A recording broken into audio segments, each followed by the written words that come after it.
सुप्रभातम सुप्रभातम सुप्रभातम। आज की ताजा खबर में आप सभी का बहुत बहुत बहुत स्वागत है। वर्ल्ड इकोनॉमी के साथ ही इस एपिसोड की शुरुआत आज हम यहाँ पे करने वाले हैं। तो वर्ल्ड इकोनॉमी में तो सबसे पहले वेस्ट एशिया वॉर क्राइसिस, इसी के बारे में थोड़ा सा समझना या उसी रिलेटेड पॉइंट्स को समझना बहुत ज्यादा अब जरूरी हो गया है, because that is one factor which is driving the markets in the short term. So अब एक स्टडी सामने आई है और जिसमें कहा गया है कि ये जो वॉर क्राइसिस चल रहा है इसकी वजह से स्टैगफ्लेशन के जो डेंजर्स थे वो फिर से एक बार सामने आते हुए नजर आ रहे हैं। 7 वीक्स से ये मिडिल ईस्ट वॉर या वेस्ट एशिया वॉर चल रहा है और उसकी वजह से ग्लोबल शॉक्स जो है वो बिल्डअप होते जा रहे हैं।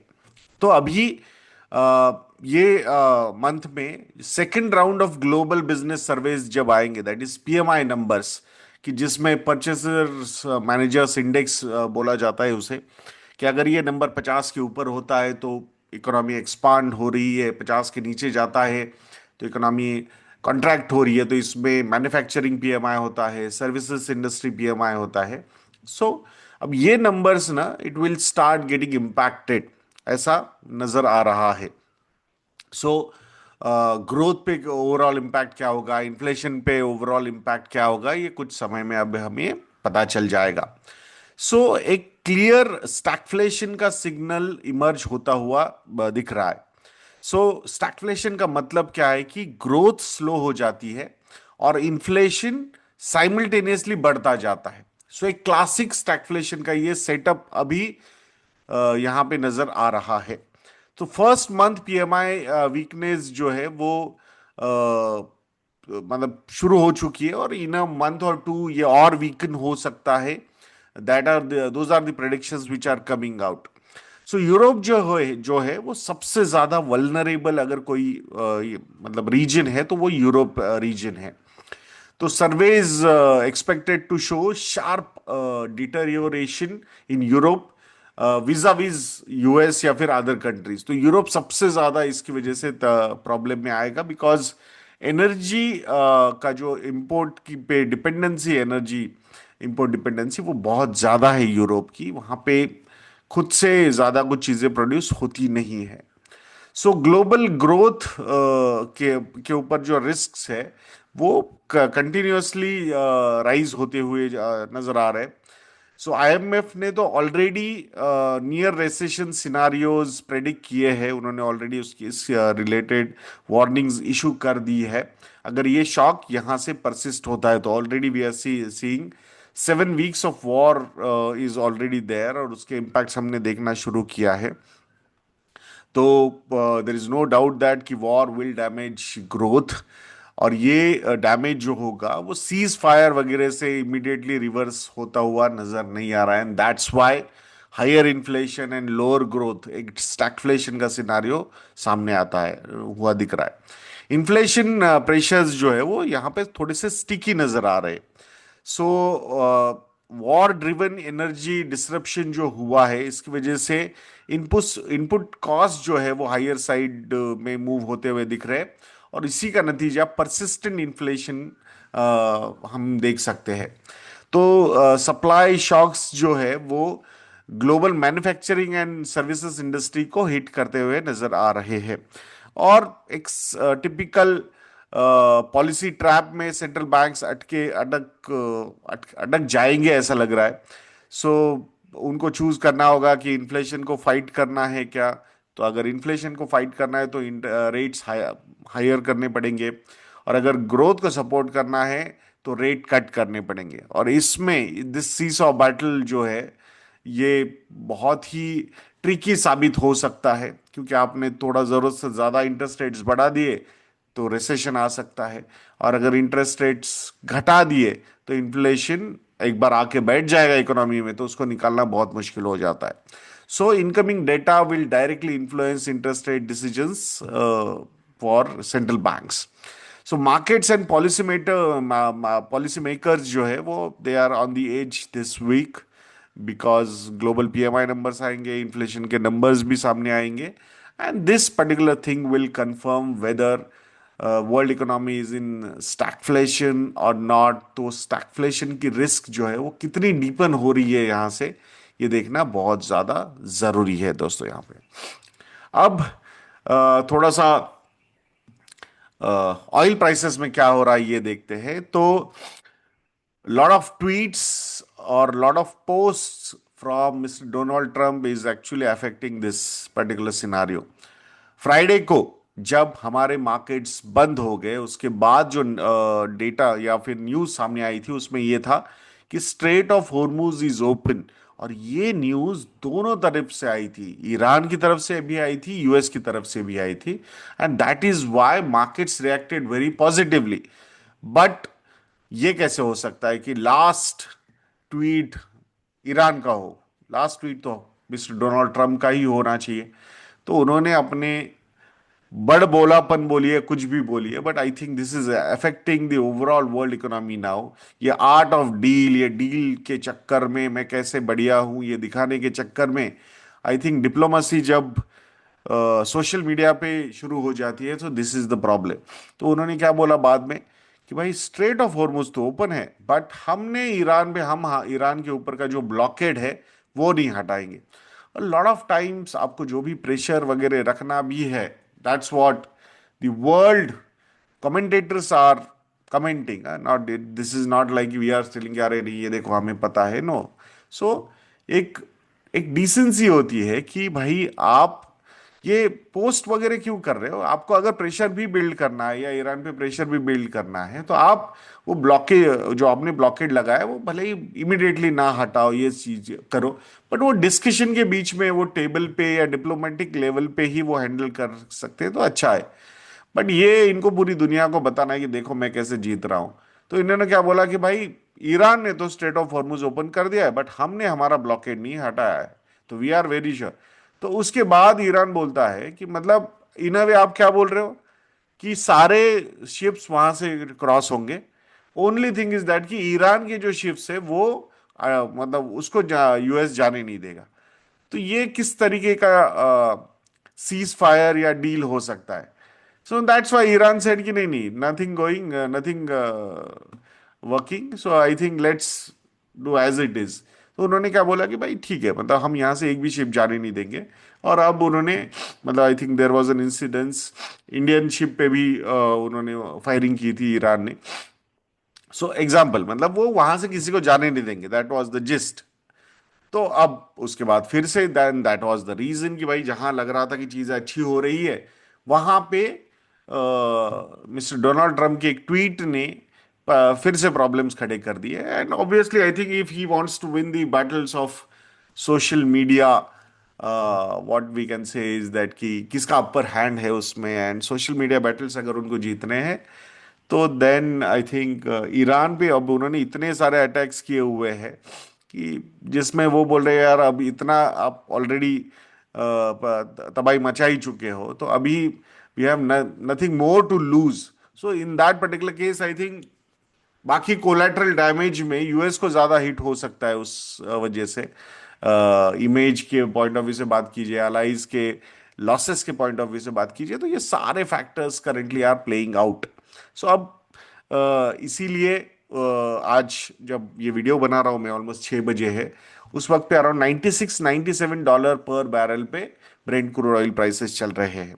This particular price went down to 88-89 dollar per barrel. If I'm not wrong, I have seen that number at 86-87 dollar per barrel also on Friday. And that was the reason why US markets did well, European markets did well.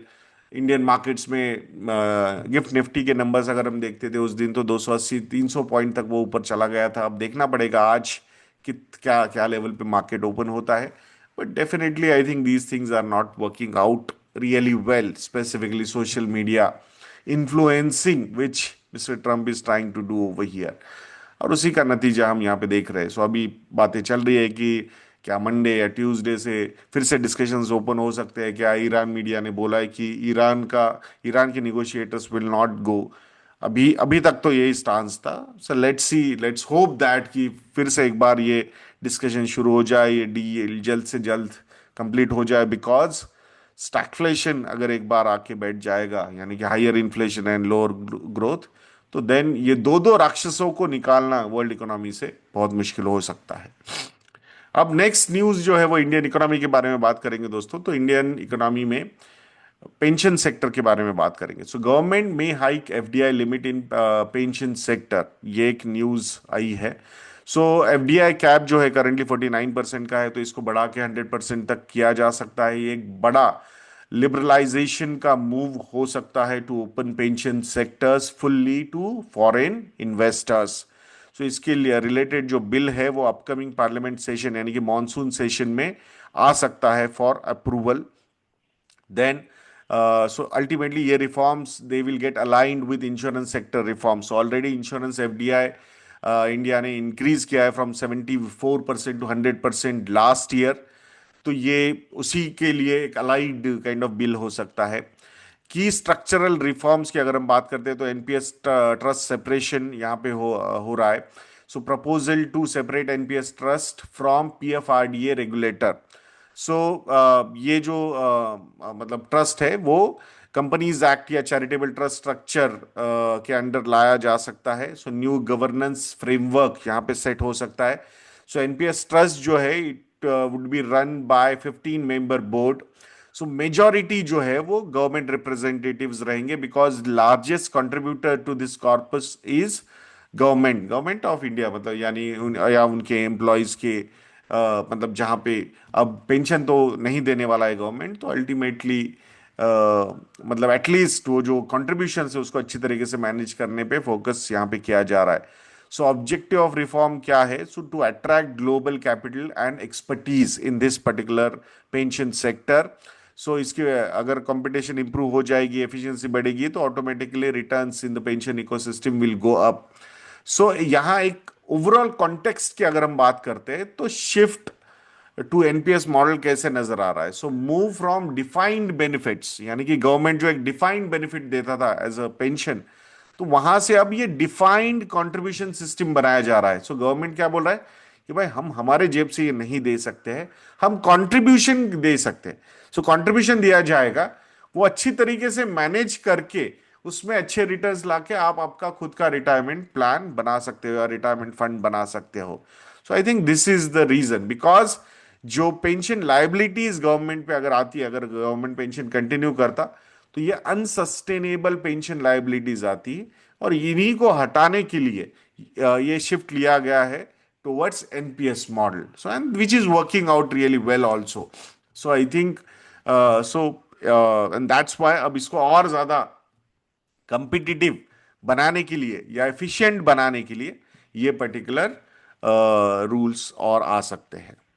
अब एक SBI की research के report के बारे में बात करेंगे, जिसमें एसबीआई ने कहा है कि FY27 में India GDP growth could be around 6.8 to 7.1%। So despite global shocks of war and oil volatility, India FY27 में 6.8 to 7.1% तक ग्रो हो सकता है।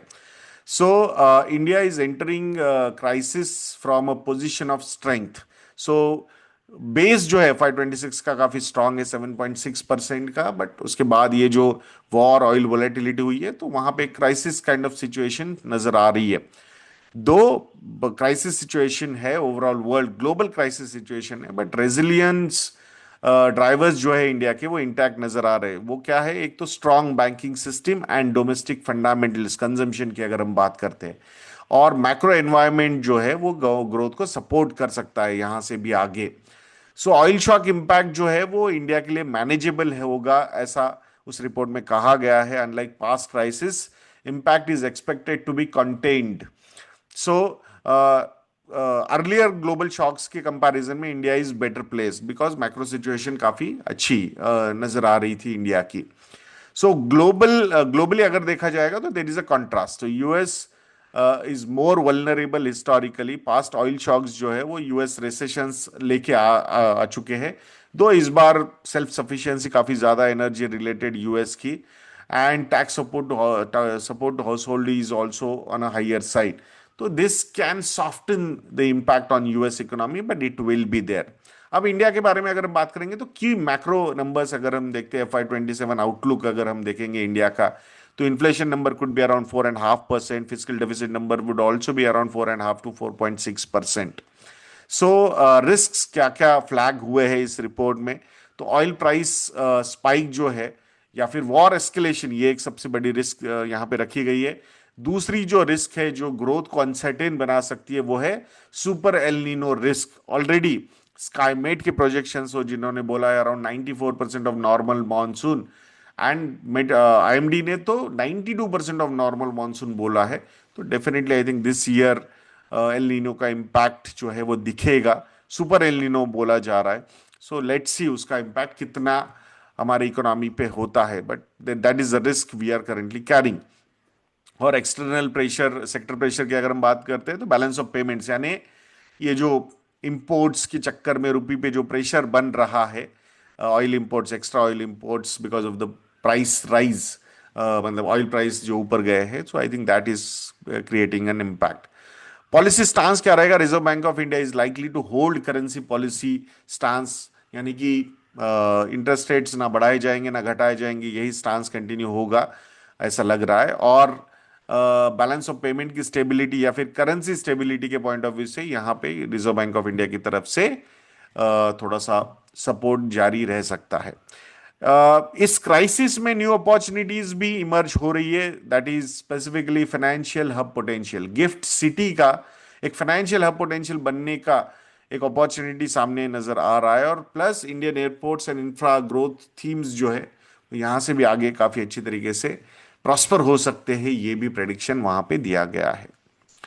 अब नेक्स्ट न्यूज जो है दोस्तों इंडियन इकोनॉमी में, वो है इंडिया का जो रैंक है जीडीपी के एंगल से, जो फोर्थ तक हम गए थे वो अब हम टेक्निकली सिक्स्थ रैंक पे आ चुके हैं। So we are behind US, China, Germany, Japan and UK. वैसे जापान और यूके इनको हमने एक समय पे पीछे भी डाला था, बट रुपी डिप्रिसिएशन के चक्कर में ये जो कैलकुलेशंस होते हैं, आईएमएफ जो कैलकुलेशंस करता है वो dollar terms nominal GDP growth में करता है, and that is why currently we are again at number six position. But वो जो गैप है वो बहुत ही little very, it is very less gap. तो इस साल हम फिर से एक बार फोर्थ पोजीशन पे जा सकते हैं। ये this financial year FY 27 and होने तक हम फिर से एक बार फोर्थ पोजीशन में जाएंगे। $4 ट्रिलियन क्लब में हम ऑलरेडी है, and by 2031 we should be at the third position, मतलब वहां पे हम जर्मनी को भी पीछे पीछे छोड़ जाएंगे। सो यूएस, चाइना और उसके बाद इंडिया, बट गैप जो है वो काफी बड़ा रहेगा, तो उसको फुलफिल करना, यानी कि नंबर टू पोजीशन पे आना आगे जाके, I think it will take good amount of time. And but this story, ये जो 1 और 2 डिकेड की, जो 2 डिकेड की स्पेसिफिकली जो स्टोरी होगी टू बिकम नंबर टू या 2 to 3 decade, so I think that is going to be a growth story of India. ये हमें बहुत स्ट्रांगली यहाँ पे नजर आता है, and that's why Indian equity का एक इन्वेस्टिंग का एक लॉन्ग टर्म का सिनारियो डेफिनेटली यहाँ से भी आगे बनता हुआ दिखता है। अब स्टॉक स्पेसिफिक न्यूज के बारे में बात करेंगे दोस्तों, जिसमें एचडीएफसी बैंक के Q4 FY 26 के रिजल्ट्स आए हैं, और नेट प्रॉफिट जो है वो 9% ईयर ऑन ईयर बढ़ा है, and the number is 19,221 crore rupees. So key driver क्या है प्रॉफिट ग्रोथ के? सो सबसे बड़ा ड्राइवर अगर कुछ है तो वो है लोअर प्रोविजन नंबर्स। तो इस क्वार्टर के जो प्रोविजन नंबर्स है वो है 2,600 करोड़ रुपए। लास्ट ईयर सेम क्वार्टर में जो प्रोविजंस थे दोज वर 3,193 करोड़ रुपीज। तो यहां पे ईयर ऑन ईयर जो प्रोविजंस के नंबर्स नीचे गए, उसकी वजह से ईयर ऑन ईयर का प्रॉफिट का नंबर यहां पे ऊपर गया है। सिक्वेंशियल ट्रेंड अगर हम देखते हैं तो क्वार्टर ऑन क्वार्टर प्रॉफिट 3% से यहां पे बढ़ा है। तो बट ये मार्केट एस्टिमेशन से ये नंबर अच्छे हैं, that could be the reason. अगर स्टॉक ऊपर जाता है तो वी स्टिल डोंट नो, मतलब इसको और ओवर एनालाइज अगर किया जाएगा तो लॉट ऑफ थिंग्स, मतलब उसको मतलब और डिटेल सामने आ सकते हैं। बट नॉर्मली हमने देखा है markets react in the short duration के एस्टिमेट से कैसे नंबर्स आए, तो उस एंगल से तो ये एस्टिमेट से ऊपर है, सो कॉल्ड मार्केट एस्टिमेट्स के ऊपर। कोर ऑपरेटिंग मेट्रिक्स अगर हम देखते हैं तो नेट इंटरेस्ट इनकम जो है वो 3.2% से ही बढ़ा है year on year. So that number is 33,080 crore rupees. So ये नंबर ईयर ऑन ईयर 3.2% से, this is core operating business, जहां पे ये नंबर बहुत ज्यादा इंप्रेसिव नहीं है। इंटरेस्ट इनकम जो है वो ईयर ऑन ईयर तो घटा है by 1.1%। The number is 76,610 crore rupees. Operating profit year on year मात्र 4.8% से बढ़ा है।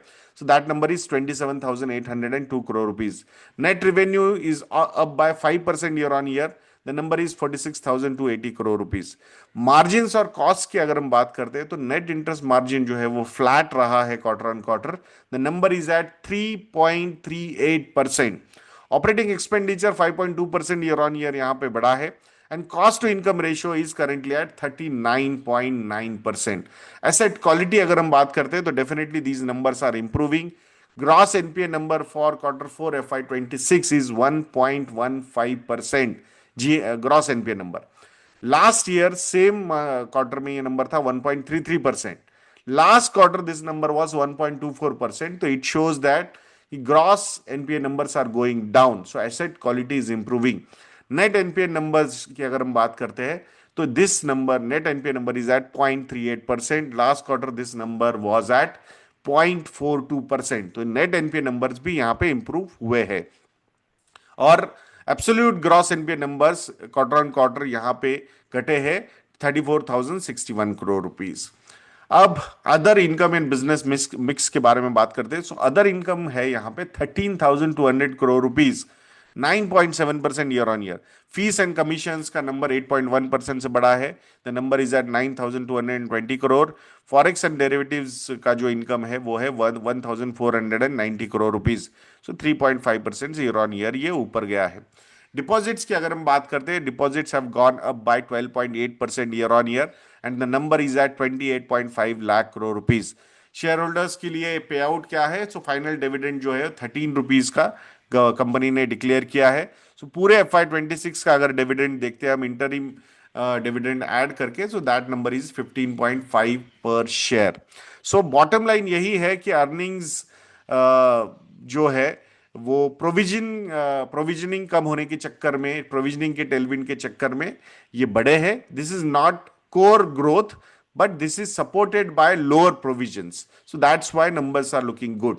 कोर इंजन जो है वो मॉडरेट हुआ है। नेट इंटरेस्ट इनकम जो है वो हार्डली 3% से यहाँ पे ग्रो हुआ है। मार्जिन भी फ्लैट है। पॉजिटिव यही है सबसे ज्यादा कि एसेट क्वालिटी जो है वो इंप्रूव हुई है और डिपॉजिट ग्रोथ भी स्ट्रांग हुई है यहां पे। बट रिस्क्स की अगर हम बात करते हैं तो margin pressure and slower core income growth, ये अभी रिस्क्स जो है एचडीएफसी बैंक के ऊपर कंटिन्यू करते हैं। अब नेक्स्ट जो न्यूज है स्टॉक स्पेसिफिक वो है आईसीआईसीआई बैंक के रिजल्ट्स भी आए हैं क्वार्टर 4 FY26 के, और ये रिजल्ट्स भी मतलब उसी रेंज में जैसे कि एचडीएफसी बैंक। तो year on year profit growth is 8.5% and the number net profit number for last quarter is 13,701 crore rupees. But quarter on quarter sequentially profits have gone up bye 21%। तो ये एक स्ट्रॉन्ग रिबाउंड यहाँ पे compare to quarter 3 यहाँ पे नजर आता है। कोर ऑपरेटिंग परफॉर्मेंस की अगर हम बात करते हैं तो net interest income is up by 8.4%। The number is at 22,979 crore. तो year on year NII net interest income is up by 8.4%। Net interest margin 4.32% पे है। तो दिस इज स्टेबल या फिर क्वार्टर ऑन क्वार्टर तो स्लाइट इंप्रूवमेंट भी यहां पे नजर आई है। सो की ड्राइवर्स क्या है? प्रोविजंस यहां पे भी काफी ज्यादा नीचे गए हैं। सो लास्ट क्वार्टर तो प्रोविजंस थे मात्र 96 crore rupees. So last year same quarter the provisions were 891 crore rupees, यानी कि 89% ईयर ऑन ईयर प्रोविजंस में फॉल हुआ है। This is the major reason behind profit surge, major reason behind. So non interest income 7,415 crore rupees का रहा है, year on year 5.6% से बढ़ा है। There is a impact loss, impact है ट्रेजरी इम्पैक्ट है, loss of 106 crore rupees. Last year treasury में profit था बट इस बार लॉस हुआ है। सो आई थिंक ये जो यील्ड्स ऊपर जाना ये भी एक इम्पैक्ट यहां पे नजर आता है। ग्रोथ मेट्रिक्स की अगर हम बात करते हैं तो loan growth is at 15.8% year on year. Deposit growth is at 11.4% year on year. So जो पेन पॉइंट पूरे इंडस्ट्री का बना हुआ है कि यार लोन तो बढ़ रहे हैं बट डिपॉजिट्स नहीं बढ़ रहे, so I think it is continuing with ICICI bank also. Retail loan का पोर्टफोलियो अगर हम देखते हैं तो पूरे लोन के पोर्टफोलियो में 50.4% portfolio is retail loans. So obviously retail loans risk diversify करता है। बिकॉज होलसेल लेंडिंग अगर ज्यादा होती है तो वहां पे अगर एनपीएस क्रिएट होते हैं, so then it has bigger impact. और बिकॉज नंबर ऑफ लोन्स कम होते हैं बट अमाउंट्स बड़े होते हैं, रिटेल लोन्स में नंबर ऑफ लोन्स बहुत ज्यादा होता है और पर लोन अमाउंट कम होती है, and that's why everybody wants more retail loans, क्योंकि मोर प्रॉफिटेबल भी होते हैं वो। कैपिटल एंड प्रोविजनिंग बफर की अगर हम बात करते हैं तो कैपिटल एडिक्वेसी 17.18% की है, which is well above requirement. And contingency provisions जो है वो 13,100 करोड़ रुपीस के कंपनी के पास है। कंपनी ने 12 रुपए का फाइनल डिविडेंड दिया है, डिक्लेयर किया है, so people will get that. And there is a fund raising plan also 250 billion rupees, यानी कि 25,000 करोड़ रुपीज का डोमेस्टिक डेट फंड रेजिंग यहां पे प्लान हुआ है, एंड ओवरसीज $1.5 बिलियन का। सो ओवरऑल बॉटम लाइन यही है, अर्निंग स्ट्रांग है but driven by provisioning tailwind again. Core engine is healthy, NII is up by 8%, loan growth is 16%, so these are positive numbers. Big positive तो सबसे ज्यादा अगर कुछ देखते हैं हम तो that is best in class asset quality for ICICI bank. So बाकी आई थिंक अगर प्रोविजंस में नॉर्मलाइजेशन फिर से आ जाता है, so that can create pressure on the profitability number. Now let's talk about US TINA revival. There is no alternative revival versus TRR trades. What are TRR trades? So there is a real alternative, that is TRR trade. So उससे फिर से एक बार टीना की तरफ world trade जाता हुआ दिख रहा है, यानी कि यूएस इक्विटीज की तरफ फिर से एक बार फोकस इंस्टीट्यूशनल इन्वेस्टर्स का, यूएस इन्वेस्टर्स का वापस आता हुआ दिख रहा है। लास्ट 11 ट्रेडिंग सेशन में S&P 500 is up by almost 10%। Index is now at above pre war levels. So corporate earnings अच्छे नजर आ रहे हैं यूएस के विजा विज यूरोप। सो यूएस में अराउंड 14% तक Q1 के अर्निंग्स ग्रोथ देखे गए हैं, और यूरोप में इट इज अराउंड 4.2%। तो जहां ऐसा लग रहा था कि there is a real alternative to US equities, जहां यूरोप में पैसा जा रहा था या फिर इमर्जिंग मार्केट्स में पैसा जा रहा था, अब फिर से एक बार वो पैसा जो है वापस यूएस की तरफ जाता हुआ दिख रहा है। सो यूरोप से ऑलरेडी $4.7 बिलियन के आउटफ्लोज देखे गए हैं। साउथ कोरिया से भी रिकॉर्ड आउटफ्लोज वापस हो रहे हैं $2.5 बिलियन की, जहां ये मार्केट बहुत ही बढ़िया परफॉर्म किया था। बहुत सारे रिफॉर्म्स यहाँ पे किए गए थे।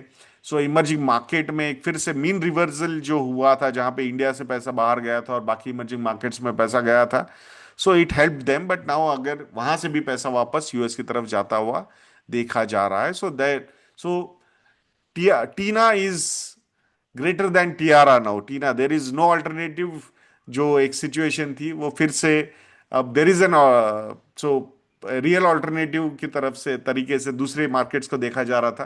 But now there is no alternative, and investors wants to again go back to US. ये सिचुएशन इंस्टीट्यूशनल इन्वेस्टर्स के पॉइंट ऑफ व्यू से, एंड डोंट थिंक दैट कि नहीं ये लॉन्ग ट्रेंड यही हो सकता है। So this is affair money. This is not marriage money. This is affair money. So it will keep on doing affairs in different markets. Don't be surprised in some time. I think this foreign institutional investors flow could start again flowing back to India also. UltraTech cement के बारे में अब बात करेंगे दोस्तों। सो UltraTech cement की जो capacity है वो 200 MTPA हो चुकी है। सो ये जो टारगेट था ये FY27 का टारगेट था कंपनी का। So they have guided to reach 200 MTPA capacity by FY27, but it got achieved quite early. Ultratech जो है ये इंडिया की फर्स्ट सीमेंट कंपनी बन चुकी है to cross this milestone of 200 MTPA capacity domestically. So ये कैसे, मतलब ये कैपेसिटी कैसे अचीव कर पाए? So it was driven by aggressive expansion and acquisitions. So organic expansion तो हुआ ही है, but there are acquisitions also, like Kesoram हो या फिर इंडिया सीमेंट्स हो, तो इसकी वजह से स्केल जो है वो बूस्ट हो गई। सो FY25 में एडिशनल कैपेसिटी जो ऐड की है कंपनी ने, that is 42.6 MTPA। So domestic capacity जो थी FY25 में, that was around 188 MTPA, but now it is more than 200 plus MTPA। So clear market leadership यहाँ पे नजर आ रही है कंपनी की। Outside China this is the biggest capacity, मतलब चाइना में बहुत सारे नंबर्स है ऐसे। but outside China, Ultratech is the biggest company. So next target जो है वो 240 plus MTPA का है global capacity in coming years, via ongoing capex also, and they are open for acquisitions also. So let's see. So I think strategic intent अगर हम यहाँ पे देखते हैं तो infra led demand play हो रहा है यहाँ पे. So capacity build up is aligned with India's infra and housing growth cycle. So it's a good thing for the company. अब नेक्स्ट जो है न्यूज वो है इंडिया के म्यूचुअल फंड सेक्टर के बारे में. 6 बड़े ट्रेंड्स सामने आए, एक स्टडी रिपोर्ट थी तो उसको थोड़ा सा समझते. सो एक तो लार्ज कैप डोमिनेंस से markets are shifting away. So 5 year decline in large cap allocation हम यहाँ पे देख रहे हैं. Investors are moving money towards mid cap, small cap and diversified strategies. Second जो फाइंडिंग है वो है rise of flexible categories. Flexible categories में फ्लेक्सी कैप फंड्स भी आते हैं और हाइब्रिड फंड्स भी आते हैं, जैसे कि dynamic asset allocation across market caps. So ये एक प्रेफर्ड एलोकेशन नजर आ रहा है. So and this could be one more another reason hybrid ज्यादा पॉपुलर होने के चक्कर रीजन. सो एक तो uncertainty plus need for risk adjusted returns, ये 2 ट्रेंड सामने आ रहे हैं. तीसरा जो फाइंडिंग है उसमें है स्ट्रॉन्ग रिटेल पार्टिसिपेशन. एक स्ट्रक्चरल शिफ्ट हमने देखा है. एसआईपी फ्लोज जो है they are remaining sticky even in volatile market. So domestic investors are majorly becoming market stabilisers. इसको बहुत सारे लोग क्रिटिसाइज भी कर रहे हैं, बट आई थिंक एक चीज हमने समझनी होगी कि इट्स ऑलवेज बेटर कि domestic money is deciding what will happen in our markets rather than foreign money. So वो आज नहीं तो कल फिर से एक बार वापस आ जाएंगे, growth numbers, valuations and all those factors. But अगर हम यहाँ पे अभी नहीं होते तो बहुत ही वर्स के सिनारियोज प्ले आउट हो रहे होते, and that would have dented even, मतलब जब एसेट्स की वैल्यू नीचे चली जाती है तो सारा ही कॉन्फिडेंस कंजम्पशन का वो डिसिपेट हो जाता है. So I think from that angle if you are not depending on FIIs, that's a good thing. So increased role of domestic flows versus FIIs, ये एक नई न्यू फाइंडिंग थी. So mutual funds stepping in during corrections, that is buying dips, and they are reducing the dependence on foreign capital flows. तो ये एक definitely एक trend सामने आया है. नेक्स्ट ट्रेंड जो है वो एक्टिव सेक्टर और thematic allocation is rising. Funds increasing bets on domestic cycles, cyclical themes like banks हो या इंफ्रा हो या पावर हो. सो स्पेसिफिकली स्ट्रेटेजी अगर हम यहाँ पे देखते हैं तो India growth story they want to play out over here. Next जो ट्रेंड है वो है industry scale and AUM growth जो है वो कंटिन्यू हो रही है. तो equity mutual fund AUM is growing year on year. It has gone up by 17% FY26 का अगर हम नंबर देखते हैं. सो लॉन्ग टर्म ट्रेंड तो यही दर्शा रहा है कि फाइनेंशियलाइजेशन ऑफ सेविंग्स जो है वो काफी ज्यादा यहाँ पे डीपन हो चुका है. So let's see. सो आशा करता हूं दोस्तों कि आज का ये वीडियो भी आपको इंफॉर्मेटिव लगा होगा. वी अंडरस्टैंड दैट कि वीडियोस थोड़े से बड़े बन रहे हैं, but I think lot of things to share.